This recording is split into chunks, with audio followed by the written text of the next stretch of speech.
Une délégation de l'UNICEF a été reçue ce samedi 1er juin 2013 par Obemina Kunza Lanzoko, président de l'Assemblée nationale. Au menu des échanges, la question liée à la protection des enfants vivant avec handicap. Samedi, journée consacrée au Salongo sur toute l'étendue de la capitale. Ce soir, en compagnie de la bourgmestre Metambouyi, nous verrons le travail qui s'est fait à Kassavubu. Antenne A, le journal James Katambo. Bienvenue à ce journal et merci d'avoir choisi la chaîne de référence pour votre information. Un invité dans cette édition, il s'agit de M. Boumba Kankou Popol, qui est vice-président du parti politique de l'opposition Union pour la majorité républicaine, UMR, parti cher à M. Moulangala Loaka Bouanga. Avec lui, nous parlerons de la constitution de la nouvelle équipe dirigeante de la CENI et il nous dira également un mot sur la désignation du porte-parole de l'opposition. Les questions liées aux enfants en RDC ont fait l'objet de l'audience que le président de la Chambre basse a accordée à la directrice de l'UNICEF ce samedi 1er juin 2013. L'UNICEF félicite les élus du peuple pour avoir ratifié la convention liée aux enfants vivant avec handicap. Je veux plutôt ce propos recueilli par Willy Kacha et Blaise Lunda. It was a very positive meeting. J'ai eu donc l'occasion de féliciter le président du Parlement pour avoir ratifié cette convention relative à la protection des enfants vivant avec handicap. Et j'en ai profité pour lui remettre d'ailleurs une copie de ce document qui a été publié par l'UNICEF qui parle de ces problèmes des enfants vivant avec handicap. Voilà, donc l'UNICEF travaille avec d'autres agences des Nations Unies, dont l'USAID, ainsi qu'avec le gouvernement pour aider à ces enfants qui sont ici de groupes armés à être réintégrés dans leur famille et dans la société. Et donc, c'est un travail que nous faisons ensemble, l'UNICEF ainsi que d'autres agences des Nations Unies, pour s'assurer qu'on puisse apporter une aide à ces enfants qui sont dans les groupes armés ou qui sont dans les régions affectées par la crise et la guerre. C'est une assistance en fait en termes de programmation des activités. C'est pas un montant direct qu'il faut donner, mais je pense que le président du Parlement, de l'Assemblée nationale plutôt, a aussi insisté sur l'importance de ces activités de programmation pour savoir quelles sont les différentes étapes qu'il faudrait franchir pour s'assurer que des projets bien ficelés sont étoffés en faveur de ces enfants des régions en guerre. Les forces acquises au changement opposition ont tenu le 31 mai 2013 un point de presse dans leur siège des Kabindo dans la commune de Kinshasa. Les FAC ont réagi à la dernière rencontre du président de l'Assemblée nationale, Obemina Minaku, avec la presse. Sylvain Kapombo Bosengele et Africa Mujinga ont signé ce reportage. Deux dossiers se trouvant sur la table du bureau de l'Assemblée nationale, notamment la désignation du président de la CENI par la société civile et celui opposant les groupes parlementaires UDPS FAC au groupement UDPS et alliés, ont été au cœur de la rencontre des FAC opposition avec la presse. Il est indécent que le président de l'Assemblée nationale, qui n'est pas membre de la composante société civile, entretienne savamment l'imbroglio créé autour de ces dossiers en prenant fait et cause pour la désignation controversée de l'abbé Malou par la sous-composante Église, confession religieuse de la société civile. Alors que les laïcs catholiques, avec le soutien de la SENCO, ont choisi un de leurs pères en la personne de monsieur Léon Botolo Magoza. Les FAC opposition s'insurgent contre les speakers de la Chambre basse du Parlement quant au dossier relatif au conflit entre ces deux groupes parlementaires. Une fois de plus, les présidents de l'Assemblée nationale pourront faire cause pour les alliés en violation flagrante des dispositions pertinentes des alinéas 4 et 8 de l'article du règlement intérieur de l'Assemblée nationale. Le désistement de Félix Tshisekedi à la CENI n'a pas laissé indifférent les FAC opposition. L'IDPS FAC a pris acte de ce désistement et vient de désigner l'honorable Vasco Mbouyi Mamba Kalala comme rapporteur à la CENI. La prochaine rencontre avec les professionnels des médias pourra avoir lieu dans une semaine. Monsieur Boumba Kankou Popol, bonjour, bonsoir. Bonsoir. Vous êtes vice-président de l'UMR. Quelle est la santé actuelle de votre parti? Vous traversez un tout petit peu les déserts là? Non, la santé de notre parti, nous vivons très bien à merveille. Vous savez que c'est un grand parti politique qui a démontré de quoi il est capable dans ces pays. Même un hasard fait que tu m'as invité au moment où vous parlez de la CENI. Il y a même un membre influent de notre parti qui figure parmi les 7 qui ont dirigé la CENI. Alors, pour le reste, nous sommes un parti du changement. Nous tenons pour le bien-être du peuple congolais. Je crois que la lutte politique, c'est toujours un combat perpétuel. Je crois qu'on est là en bonne santé, ne vous en faites pas. Ah bon, vous êtes partie prenante de l'équipe dirigeante sortante de la CENI? Bien sûr, par rapport à notre règlement politique, dans les temps où nous avons mandaté Msenda Inkondo Moulekalaï, qui figurait là comme premier porteur adjoint. Et puis, les choses ont tourné en vinaigre aujourd'hui par rapport à la position et la volonté du peuple. L'équipe est obligée de les remercier. Et donc, ça ne nous engage plus. Parce que nous militons pour le peuple congolais. Ce qui a été fait n'a pas été bien fait. Nous voulons encore maintenant une nouvelle équipe qui doit être proposée indépendamment des autres situations politiques. Alors la grande actualité actuellement, c'est justement la constitution de cette nouvelle équipe qui doit prendre les commandes à la CENI. Quelle est votre lecture de toutes ces tractations qui se passent côté parti politique, côté société civile? L'UMR se situe où exactement par rapport à tous ces débats? Bon, UMR, c'est un parti politique de référence. Hein. Nous, tellement que nous sommes dans l'opposition, notre problème n'est pas de choisir quelqu'un puisqu'il aura des véhicules ou il sera bien logé. Non. IMR, d'abord, nous avons besoin des gens qui ont l'expertise. J'estime que dans ces pays, tout le temps que nous sommes observateurs politiques, il y a des gens qui passent souvent à la télé depuis qu'on est là, qui expérimentent, qui expriment très bien la situation congolaise par rapport aux élections. Alors, si on peut trouver quelqu'un qui peut effacer les peuples congolais, à retrouver une CENI fiable, orthodoxe. Nous, on ne peut pas se gêner de le dire. Mais nous ne voulons pas les gens déjà précomposés. Qu'est-ce que veut dire par là? Nous ne voulons pas les gens type qui est Malumalu dont vous parlez. J'ai suivi des amis qui ont parlé de Malumalu. Non. Parce que vous savez que si Dieu n'était pas avec nous, il devait y avoir une guerre civile dans ces pays. Il y a des armées qui sont battues ici en ville. Et puis, il est allé publier les résultats dans un chat de combat. Alors, vous voulez qu'on revienne encore à cette situation? Non, pas du tout. On doit éviter des choses, choisir des gens qu'il faut, la place qu'il faut. Je crois que la peur du peuple congolais, que si aujourd'hui on met quelqu'un, si vous me permettez, j'allais citer les noms, mais je les suis toujours, puisqu'il est de la société civile, moi je suis côté politique, on peut le roder. Et puis les gens doivent savoir. Toujours citer, hein. Oui, j'ai tout suivi un exemple, il y a un certain, mais c'est Jérôme Bonsola. Je ne les connais même pas assez, mais quand il les passe, il s'explique que ça fait au moins 8 ans, 10 ans que je suis à la télé. Si on peut les choisir, me donner des orientations, il peut servir ces pays. Il y a même un M. Tchombele que je suivais toujours, mais je ne sais pas sa position. Tchombela, par rapport à sa position de leur plateforme. La nouvelle société civile. Oui. Alors, les pommes à ce niveau ne se compliquent plus, puisque la formule a changé d'ailleurs. Ouais. Si aujourd'hui la CENI, qui nous a compliqué de notre ami Ngoï Mulunda, il était le président qui pouvait régner et diriger. Mais il est bien dire qu'aucune décision ne peut pas se prendre par un individu. Je crois que ça doit être un collège de 13.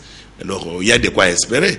Je crois qu'il est temps des gens qui doivent mûrir des choses, lire beaucoup, comprendre ce qu'il y a. Je crois que les gens au Congo, ils trouvent que dès qu'ils seront là-bas, quand il sera véhiculé, il aura des biens, il va toujours céder. Mais je ne pense pas qu'on doit toujours commettre les mêmes erreurs. Je crois que le peuple congolais a tant souffert et ce peuple a besoin de souffle nouveau. Il y a certaines tendances quand même, des grandes tendances qui se dessinent par rapport à l'équipe qui doit prendre en main cette commission nationale électorale indépendante. Vous inscrivez clairement dans quelle tendance? Tout à l'heure, en coulisses, en causant un tout petit peu avec vous, vous m'avez fait une lecture un peu provinciale là. Est-ce que vous pouvez nous la dire un tout petit peu à haute voix maintenant? Oh oui, je crois que tu as souffert pour dire, mais ce n'est pas. Je crois que j'ai développé une thèse qui est correcte. Ouais. Je vous avais dit en passant que la CENI, c'est une institution indépendante, au même titre que l'institution présidente de la République en termes d'exécution, au même titre que l'Assemblée, le Sénat, Alors j'ai dit que si on pouvait diriger compte tenu de l'espace linguistique, on allait se dire l'espace de l'exécutif est dirigé par nos amis soaliphones, c'est normal. Si on peut prendre le Sénat est dirigé par M. Léon Kengonondo, il est lingalaphone. Si nous prenons l'Assemblée dirigée par M. Minako, il est congophone.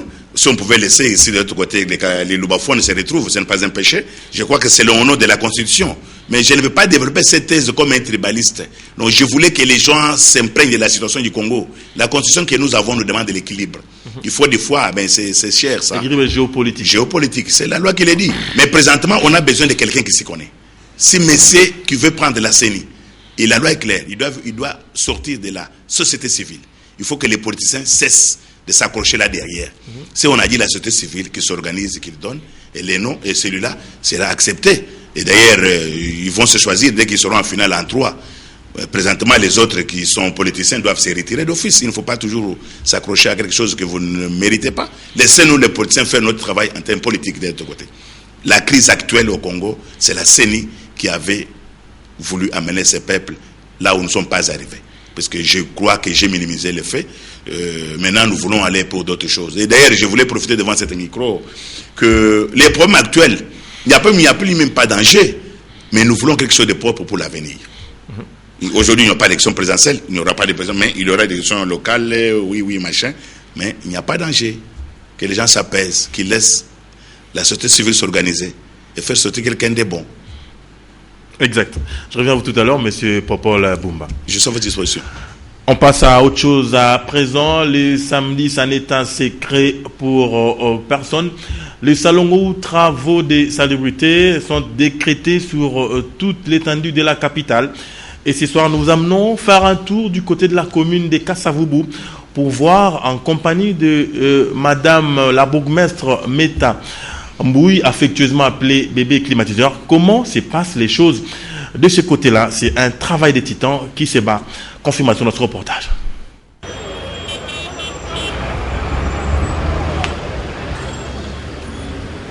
Kinshasa, capitale de la RDC, compte 24 communes au nombre desquelles figure la commune de Kasavubu, du nom du premier président du Congo indépendant de 60 à 65, qui a également été auparavant bourgmestre de cette commune. Un monument a d'ailleurs été érigé en sa mémoire sur la place Kimpanza, place de l'indépendance. Présentement, cette commune est dirigée par Madame Meta Mbouy Bébé. Il a été institué des travaux de salubrité tous les samedis dans la matinée sur toute l'étendue de la capitale. Madame la bourgmestre est intransigeante à ce sujet. Allô? Les gens doivent comprendre que devant leur maison, devant leur parcelle, devant leur commerce, c'est à eux de faire le toilettage parce qu'il y a quand même un arrêté, aujourd'hui encore un édit qui est là, de l'Assemblée provinciale. Donc chaque samedi, dès 8h du matin, Meta Mbouy quitte son domicile après avoir laissé quelques directives à son majordome pour aller superviser elle-même les travaux de Salongo, salubrité. Dès les coins de son avenue, Madame la bourgmestre passe à l'action. Oh, parfait, Kanga!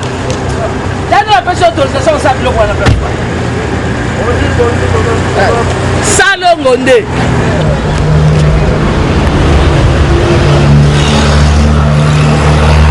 Salongo na de silité yo bani musala. Alors, longola yango. Ngana nutamba zolo bakangana ndongola.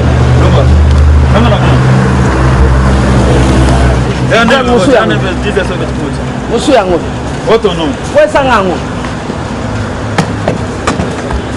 Les descentes sur le terrain de la bourgmestre sont beaucoup appréciées par les administrés qui ne tarissent pas des loges à son endroit. On a même des policiers, l'art, attends, tu as fait salon, tu as fini l'art, mais il faut salon, ça là, mon rapport, pour son mauvais pour côté son la première union, c'est mieux. Non, ça là, vous êtes bien. Là, ma bête est bien. Pour imposer salon, vous êtes ma bête, et ça qu'on a bien, ils sont mauvais. Propriété n'a vie à me faire bien, et ça ma bête. Mais avec ça, le remogo, pour l'accepter, propriété, ça ma bête est bien. La police accompagne toujours Meta Mbouy dans son travail tous les samedis et les récalcitrants ne s'en prennent qu'à eux-mêmes.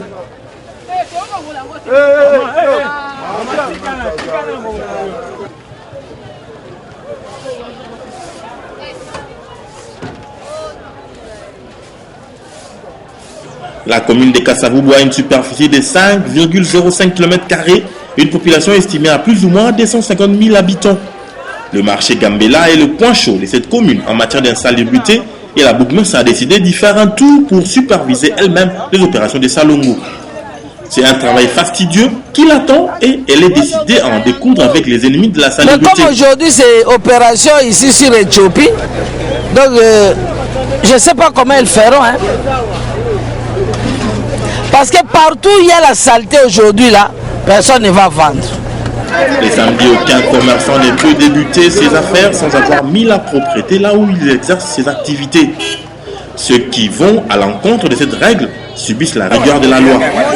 Innocent Goulumba, chargé de salubrité, est là pour veiller que tout se passe dans les stricts respects de l'arrêté du gouverneur de la ville de Kinshasa. Kinshasa Mobimba, chaque samedi, Misala et Bandaka, après 10h, donc de 5h du matin à 9h59 minutes.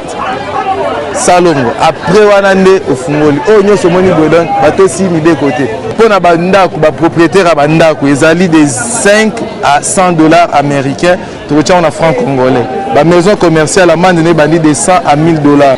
Les journées de samedi sont fatigantes pour bébé Metamboui, mais elle ne se lasse pas de faire son boulot, même si certaines méchantes langues pensent que les bourgmestres ne remplissent pas convenablement leurs tâches.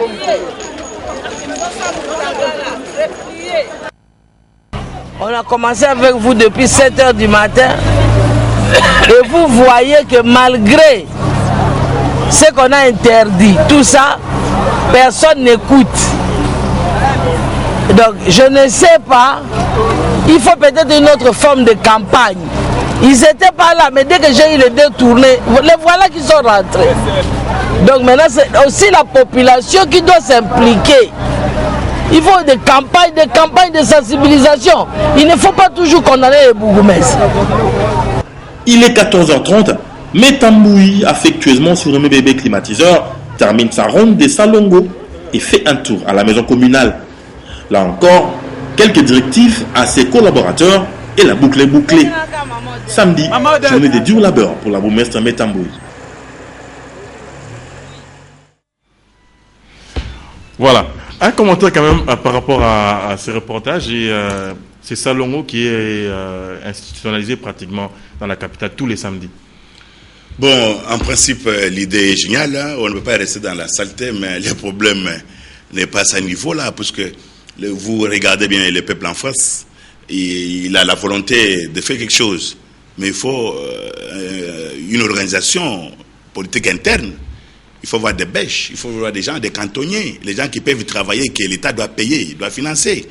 Et si des bourgmestres peuvent voir l'intelligence comme les autres de notre côté, on peut faire les jumelages de cette commune de Kasavubu avec d'autres autres villes les plus développées du monde. On peut leur fournir des choses et puis chasser facilement ce qui peut être sale dans leur commune. Mais venir présentement voir les samedis avec maman qui vend des Bitégotego, vous trouvez qu'en prenant ça, mettant dans cette pick-up-là, c'est des problèmes? Non. Le premier est ailleurs. Est-ce que les gens-là, comme elle-même vient de le dire, il faut une forte campagne de sensibilisation, il faut mobiliser les gens. Mais déjà, les Congolais ont déjà compris qu'il faut rester dans la propriété. Maintenant, c'est au gouvernement qui doit mettre les moyens conséquents pour qu'on puisse arriver au bout. Ce n'est pas même pas au peuple de travailler aujourd'hui. On doit engager des gens, comme je vous ai parlé des cantonniers, qui vont mettre des moyens, et les gens là vont arranger la ville propre. Et on doit éliminer aussi les chèques. Parce que vous les faites, il y a des enfants de la rue qui dorment là-bas, ils doivent chier, ils jettent des sachets. Qu'est-ce que vous avez fait? C'est un cercle vicieux, ce n'est pas correct. Ok, c'est bon. On passe à autre chose. Le secrétaire général au transport, Jean-Pierre Lamba, a remis au nom de son ministre de tutelle le premier lot de matériel de travail à la Commission nationale de prévention CNPR pour le renforcement des capacités de ses agents. C'était le vendredi 31 mai au siège du CNPR à Gombe. Reportage Sylvie Fortuné-Mboula et David Tembeni. Ces premiers lots de matériel est constitué des ordinateurs, des Jeep pick-up, des splits, bureaux de travail pour renforcer les capacités des agents et cadres de la Commission nationale de prévention routière. Représentant le ministre Kalumba Mwanangongo, le secrétaire général au transport a exhorté le bénéficiaire à en faire bon usage. Conscient de la mission que la CNPR est appelé à accomplir dans le cadre de la lutte contre les accidents.